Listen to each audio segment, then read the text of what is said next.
में दरूद शरीफ का नजराना पेश करें, पढ़ें झूम के अल्लाहुम्मा।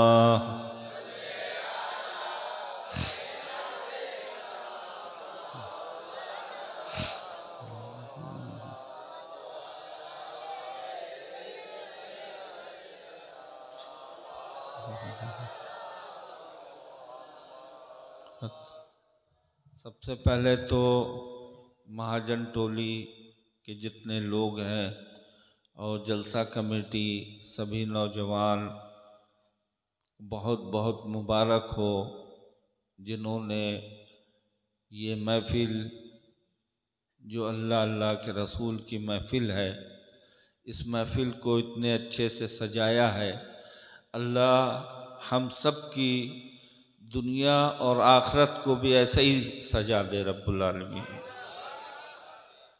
और इस महफ़िल, इस जलसे के बारे में हमारे आपके आका जनाब मोहम्मद रसूलुल्लाह सल्लल्लाहु अलैहि वसल्लम इरशाद फरमाते हैं कि अल्लाह के कुछ मखसूस फरिश्ते हैं जो दुनिया में, पूरी दुनिया में घूमा करते हैं, और जहाँ पर भी, चाहे वो तन्हा आदमी हो चाहे जमात के साथ हो, जहाँ अल्लाह का ज़िक्र, अल्लाह का बयान होता है, अल्लाह के रसूल का बयान होता है, फ़ौरन वो फरिश्ते आके उस महफ़िल को अपने नूरानी परों से छुपा लेते हैं, और जब तक उनके ऊपर रहमत की बारिश होती रहती है, और जब वो महफ़िल ख़त्म होती है तब वो फरिश्ते अल्लाह के पास जाते हैं और कहते हैं कि या रब्बुल आलमीन, फ़लाँ बस्ती में, फ़लाँ गांव में फ़लाँ बिन फ़लाँ आपके महबूब के ज़िक्र में लगा हुआ था। तो अल्लाह पूछते हैं कि वो क्या चाह रहे थे। तो फरिश्ते कहते हैं, सब अपनी अपनी बात बताते हैं कि कोई बीमार था तो उससे शिफा मांग रहा था, कोई बेरोज़गार था तो रोज़ी मांग रहा था, कोई दुखी था तो दुख को दूर करने की दुआ मांग रहा था, कोई बे औलाद था तो औलाद मांग रहा था। ऐसे ही सब फरिश्ते अल्लाह के दरबार में पेश करते हैं। फिर उसके बाद एक फरिश्ता कहता है, या रब्बुल आलमीन, ये बातें तो सबकी एक अलग अलग बातें हैं, मगर एक बात पूरी इज्तिमाई है, जितने महफिल में औरत मर्द थे सब एक तमन्ना लेके बैठे हुए थे कि मरने के बाद अल्लाह हमारी मग़फ़िरत फरमा दे। तो ये सुनने के बाद अल्लाह कहते हैं, ठीक है, तुम लोग गवाह रहना, जितने लोग उस जलसे में आए थे, उस महफिल में आए थे, सबकी हमने मग़फ़िरत फरमा दी। फिर उसके बाद एक फरिश्ता उठता है, कहता है, या रब्बुल आलमीन, एक आदमी उस जलसे के रास्ते से गुजर रहा था, ना उसको जलसा सुनना था, ना वो जलसे से कोई रिश्ता रखे हुए था, खाली रास्ते से गुजर रहा था, आपने उसकी भी मग़फ़िरत फरमा दी। तो अल्लाह कहते हैं कि बेशक वो जलसा ही मेरे और मेरे महबूब का है, जो उस रास्ते से गुजरता है हम उसकी भी मग़फ़िरत फरमा देते। अब देखें कि ये कल से माशाल्लाह आज तक यहाँ पे कुरान हदीस बयान हुआ, अच्छे अच्छे उलमाए किराम, शायर को आपने बुलाया, सुना। अब यहाँ से सुनने के बाद हमारी ज़िंदगी में एक तब्दीली आनी चाहिए। आप जानते हैं ना, जैसे मिसाल के तौर पे एक दुल्हन होती है, दुल्हन भले ही ऐसे शादी चले, मगर जब जिस दिन शादी होती है उस दिन दुल्हन को सजाया जाता है। सब लोग उसके दोस्त यार मिलके, लड़कियां मिलके उसको सजाते हैं कि आज के दिन ये सबसे अच्छी लगे। ऐसे ही दूल्हा को भी है, जिस दिन शादी होती है उस दिन उसको सजाया जाता है कि ये आज अच्छा लगे, सबसे अलग हटे।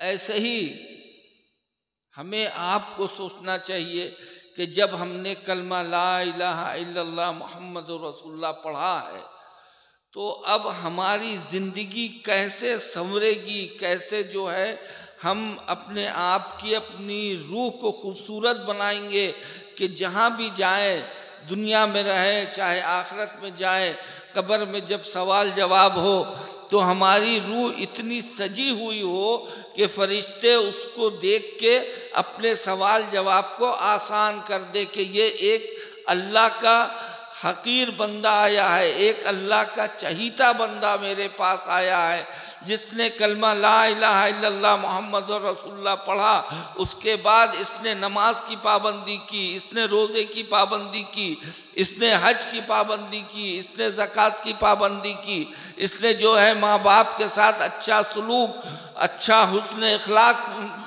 पैदा किया। ये सब चीज़ें जब लेके हम कब्र में जाएंगे तो हमारे लिए आसानी होगी। इसलिए अगर हमने ये जलसे को, इतने बड़े जलसे को हमने सजाया है, तो इसके बदले में हमारी आपकी जो है वो ज़िंदगी भी बदलनी चाहिए। खाली सुना और सुनने के बाद हम घर चले गए और 2 दिन यहाँ पे महाजन टोली में क्या हुआ सब भूल गए, ऐसा नहीं होना चाहिए, ऐसा नहीं होना चाहिए।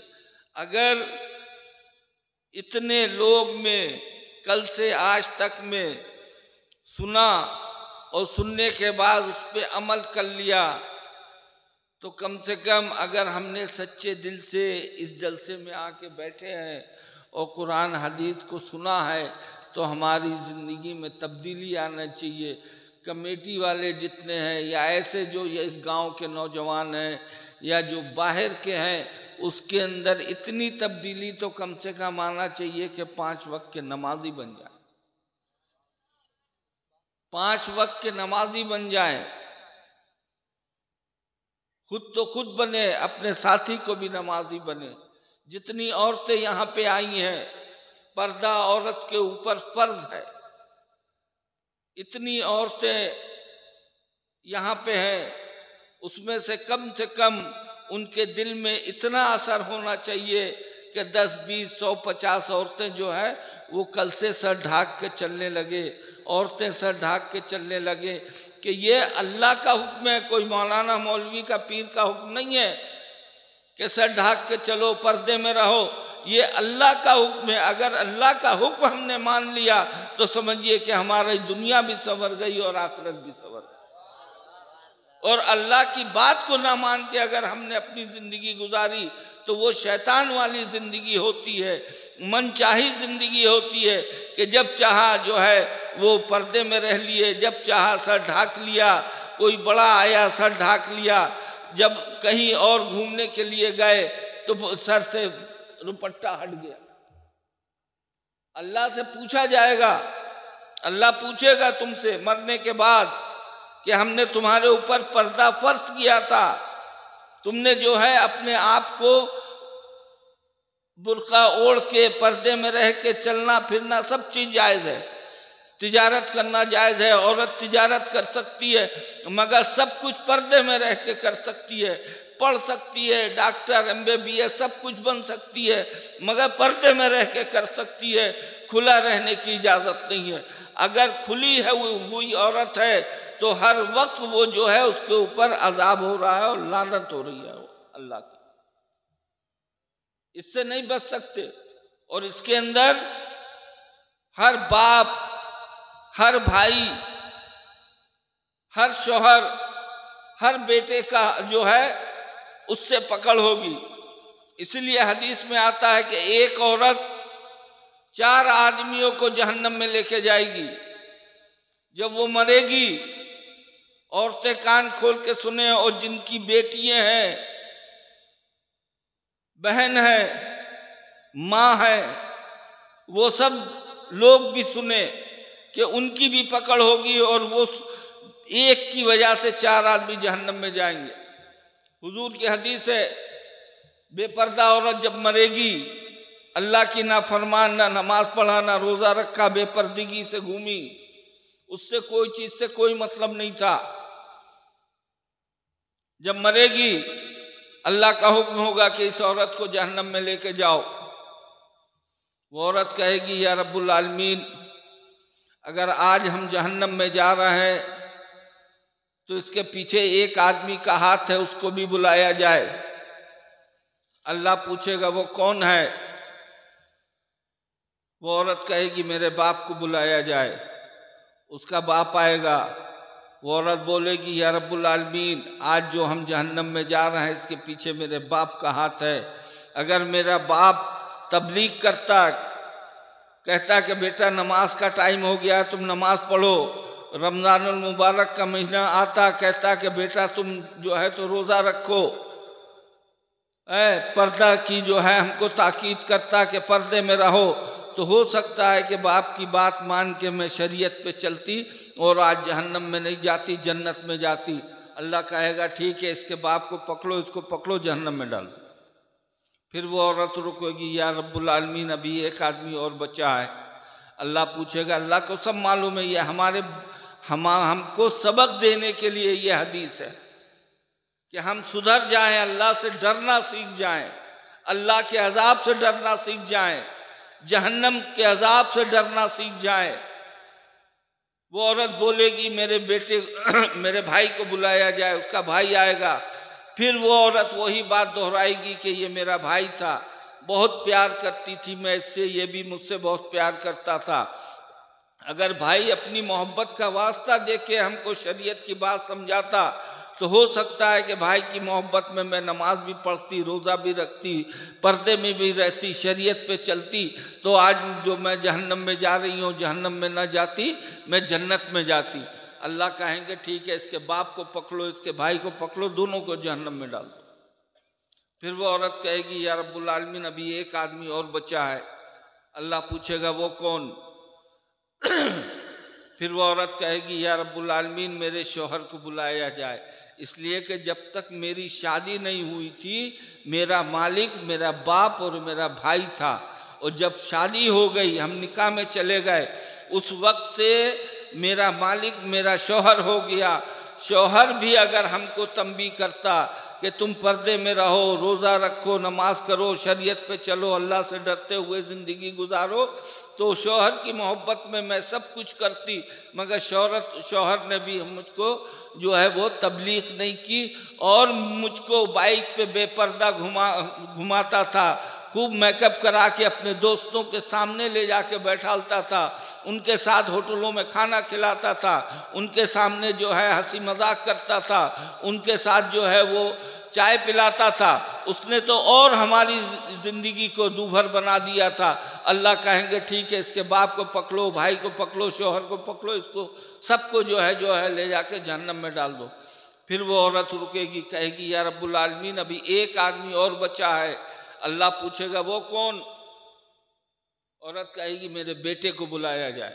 सुनो नौजवानों, ये दुनिया चंद रोज की है, 60, 70, 80 साल की जिंदगी है। औरतें भी जो है वो 60, 70, 80 साल की जिंदगी है। उसके बाद कब्र के अंदर जाना है जहां कोई साथ नहीं देगा, अगर देगा तो अल्लाह की शरीयत साथ देगी। अल्लाह पे चलोगे, अल्लाह से डर के चलोगे तो अल्लाह वहां पे साथ देंगे। हमारे रसूल का वास्ता रहेगा, रसूल की सच्ची मोहब्बत अगर दिल में तुम रखते हुए शरीयत पे चलोगे, गैब से हमारी मदद अल्लाह फरमाएंगे, हमारा सवाल जवाब सब आसान कर देंगे, कोई मुश्किल नहीं होगी। और अगर मनचाही जिंदगी गुजारी तुमने तो वहां कब्र को ऐसा हुक्म होगा सवाल जवाब के बाद, जो नेक बंदे हैं उनके लिए भी अल्लाह का हुक्म होगा कि एक कब्र, इस कब्र को इतना कुशादा कर दो हद नज़र, जहां तक नज़र पहुंचती है कि हमारा बंदा आया उसको आराम से सोने दो। और अगर गुनहगार बंदा होगा तो अल्लाह का हुक्म होगा सवाल जवाब के बाद, ए कब्र इस मुर्दे को ऐसा पीस दे जैसे चक्की में आटा पीसा जाता, जैसा चक्की में आटा पीसा जाता हो। अब हम भी अलग नहीं है, हम भी एक इंसान है। अब हम आप सोचे कि हमारी जिंदगी क्या शरीयत के मुताबिक गुजर रही है, अल्लाह से डरते हुए गुजर रही है, या दुनिया में हम आए हैं सिर्फ माँ ने पैदा कर दिया, खाओ पियो ऐश करो, मकान बनाओ, गाड़ी लो, कपड़ा अच्छे से अच्छा पहनो और एक दिन मर जाओ, कब्र में चले जाओ ना, ये जिंदगी नहीं है। हमने कलमा पढ़ा है ला इलाहा इल्लल्लाह मुहम्मद रसूलुल्लाह, अपने उस 1,24,000 अंबिया अलैहिस्सलाम आए। ये हमारी आपकी खुश नसीबी है कि बड़े बड़े अंबिया अलैहिस्सलाम ने दुआ फरमाया था कि या रब्बुल आलमीन हमें अपने प्यारे नबी मोहम्मद सल्लल्लाहु अलैहि वसल्लम की उम्मत में पैदा कर। आज हम अपने प्यारे नबी की उम्मत में बगैर दुआ किए हुए पैदा हो गए हैं। ये बहुत बड़ी खुश नसीबी है हमारी आप, ये बहुत बड़ी खुश नसीबी है। तो बेटे को बुलाया जाएगा, बेटे से भी वही सवाल जवाब औरत कहेगी कि या रब्बुल आलमीन ये मेरा बेटा था। बेटा माँ उसके लिए क्या कुछ नहीं करती है, उसको पालने के लिए अपने जो है सब कुछ निछावर कर देती है, गीले में सोती है, उसे सूखे में सुलाती है, खुद फाका करती है मगर अपने बेटे को खिलाती है। उस मोहब्बत का अगर वास्ता मेरे बेटे ने दिया होता तो आज मैं हो सकता है कि इसकी मोहब्बत में मैं पर्दा भी करती, नमाज भी पढ़ती, रोज़ा भी रखती, शरीयत पे चलती, कुरान भी पढ़ती, सब कुछ करके आज मैं एक सच्चा मुसलमान बनती। मगर मेरे बेटे ने भी तबलीग कभी नहीं किया हमको, जिसकी वजह से आज हम जहन्नम में जा रहे हैं। अल्लाह का हुक्म होगा कि इसके बाप को पकड़ो, भाई को पकड़ो, शौहर को पकड़ो और इसके बेटे को पकड़ो, चारों को पांचों को जहन्नम में डाल दो। तो क्या पता चला कि एक औरत 4 आदमियों को जहन्नम में लेके जाएगी। जितनी औरतें हैं वो भी कान खोल के सुन लें। यहाँ पर खाली दान देने से काम नहीं चलने वाला है, अमल करना होगा। इसीलिए पहले हमने कहा कि जैसे दुल्हन को सजाया जाता है वैसे ही अपनी जिंदगी को संवार लो, अपनी जिंदगी को सजा लो। अपनी जिंदगी को कैसे सजाओगे? उसके अंदर नमाज भी रहेगी, रोज़ा भी रहेगा, माँ बाप की खिदमत भी रहेगी, हज भी रहेगा, ज़कात भी होगा। जब बंदा अल्लाह के आगे झुकता है तो बेगर मांगे जब अल्लाह हमें आपको दे रहा है, सब कुछ दिए है, इतनी अच्छी जिंदगी दी है, आंख दिए हुए है, हाथ दिए हुए है, पैर दिए हुए है, हम खा रहे हैं, बोल रहे हैं, चल रहे हैं, सब कुछ है।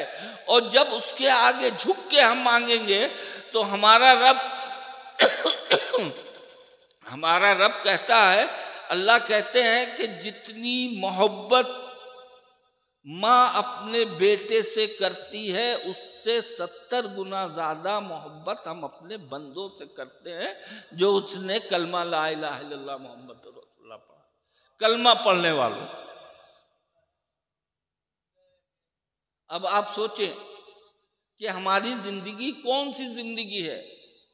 ये मोबाइल वाली जिंदगी है, ये पिक्चर वाली जिंदगी है, घूमने वाली जिंदगी है, अजीब अजीब तरीके की पैंट पहन के घूमने की जिंदगी है। हमारे दीन के अंदर है बदन को ढाक के जिंदगी गुजारने वाली, कि यहाँ से फटी है पैंट, वहां से फटी हुई है पैंट, पहन के घूम रहे हैं। ये जिंदगी है कोई? अपने आप को देखो। बस हर वक्त हमारा यही कहना है, पीर का दामन पकड़ने से कोई जन्नत में नहीं चला जाएगा। पीर होता है रास्ता बताने वाला, शरीयत को पे अमल कराने वाला। अगर आपने पीर की बात मान के शरीयत पे चला तो इंशाअल्लाह आपका बेड़ा पार। और अगर आपने दामन पकड़ लिया और पीर की बात को नहीं माना, नमाज नहीं पढ़ी, रोज़ा नहीं रखा, माँ बाप की खिदमत नहीं की, समाज में अच्छे के साथ अच्छी जिंदगी नहीं गुजारी, तो फिर पीर कोई जिम्मा नहीं ले सकता। ये वो दूसरे ही पीर होंगे। कभी नबी ने भी नहीं कहा कि हाँ कलमा पढ़ लो हम तुम्हें जन्नत में लेके जाएंगे। सहाबा इकराम ने अमल किया, अमल की बुनियाद पे अल्लाह ने उनको इतना बड़ा रुतबा दिया। हुजूर से कहा कि तुम्हारे जितने सहाबा हैं सबसे हम राजी हैं।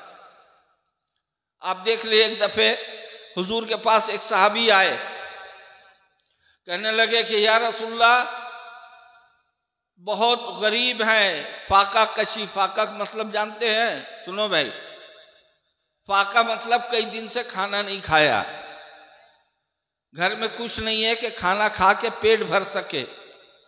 नबी के पास गए तो अब देखें कि हमारे नबी ने क्या सबक दिया। हमारा तो अकीदा है कि वो आदमी जो फरियाद लेके गए थे साहबा, हमारे नबी अगर ऐसे धूल भी उठा के दे देते तो वो सोना बन जाता। क्या मौलाना, है ना, सोना बन जाता। मगर हमारे नबी ने क्या कहा, नहीं, घर जाओ, घर जाने के बाद वजू करो और 2 रकात नमाज नफिल हाजत की पढ़ते रहो, अल्लाह तुम्हारी मदद फरमाएगा। क्या कहा हमारे नबी ने, घर जाओ, वजू करो, 2 रकात नमाज नफिल हाजत की पढ़ो, अल्लाह तुम्हारी मदद फरमाएगा। वो साहबी आए, घर पे वजू किया, नमाज पढ़ने लगे, बीवी से भी कहा, बीवी भी पढ़ने लगी, कुछ रकातें पढ़ी, सलाम फेरा, बीवी से पूछा कुछ आया, कहा कि बीवी ने कहा नहीं, फिर नमाज पढ़ने लगे, फिर कुछ रकात पढ़ा, पूछा बीवी से कुछ आया, तो बीवी ने कहा कि हाँ, घर में पहले जो चक्की होती थी ना, आटे वाली, गेहूं पीसने वाली, मालूम है, देखा है आप लोग ने, फोटो में देखा होगा, है कि नहीं, चक्की जो है वो। बीवी ने कहा चक्की चल रही है घर में और उसमें से आटा निकल रहा है। दोनों आदमियों ने, साहबा ने, उनकी बीवी ने जो है, चक्की चलती गई, आटा आया, घर का सब बर्तन भर लिया।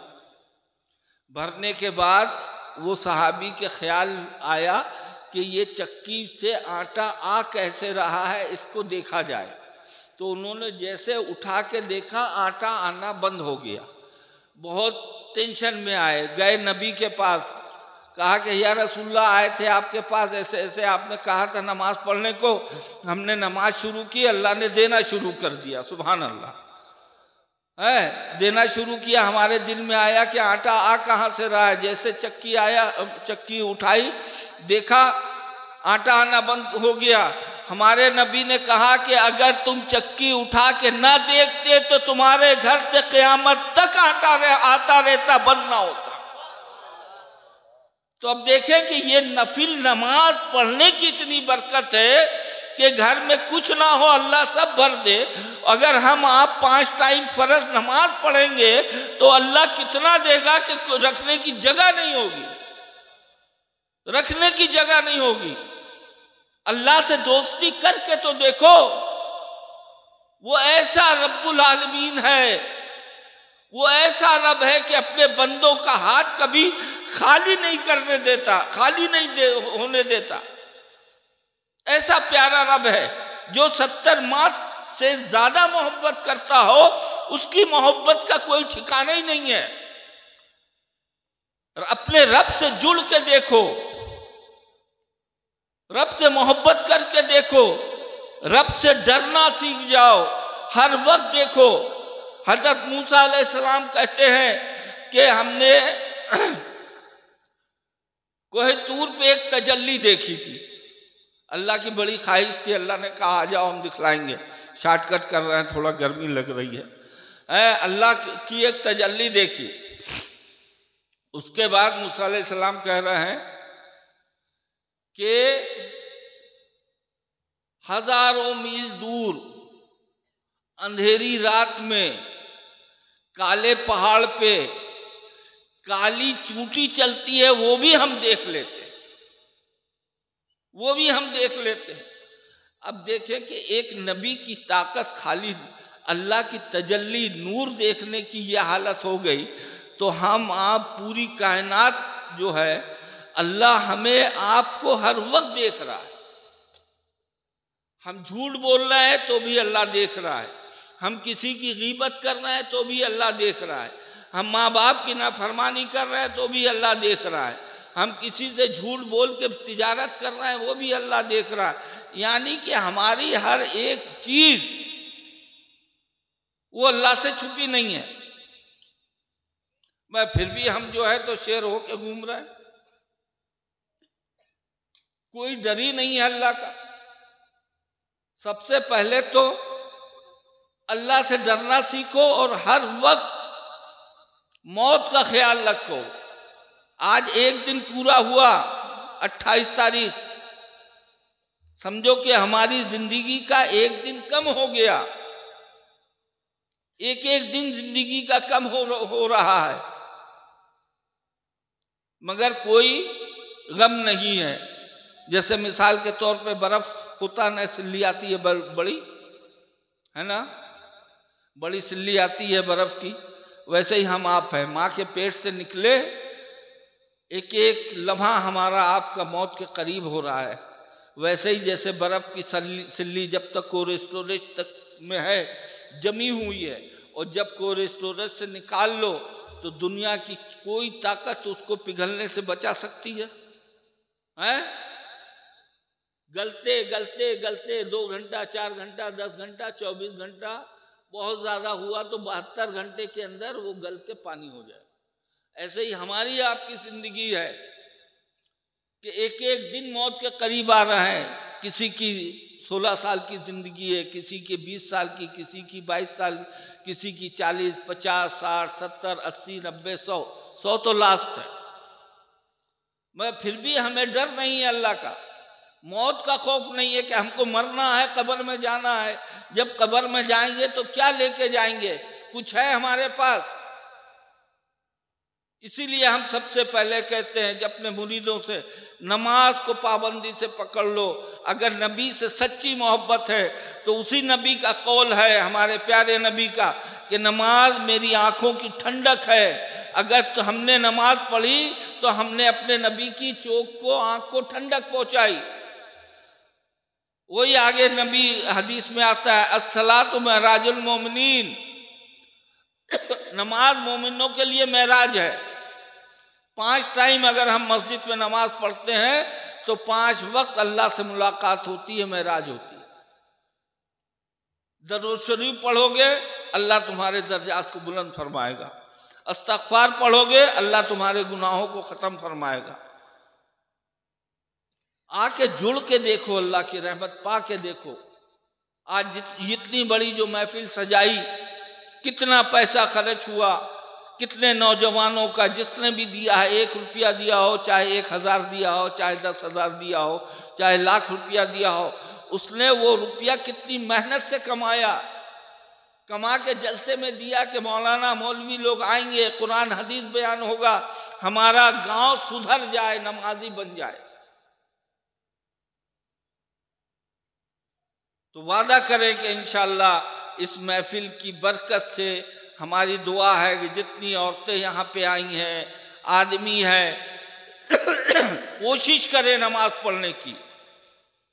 कोशिश करेंगे शैतान पीछे भागेगा, और कोशिश नहीं करेंगे तो शैतान हावी होता जाएगा। अरे अभी तो जिंदगी पड़ी है, अभी तो जिंदगी पड़ी है, कल पढ़ेंगे, कल न कल आएगा ना आप जो है नमाजी बनेंगे।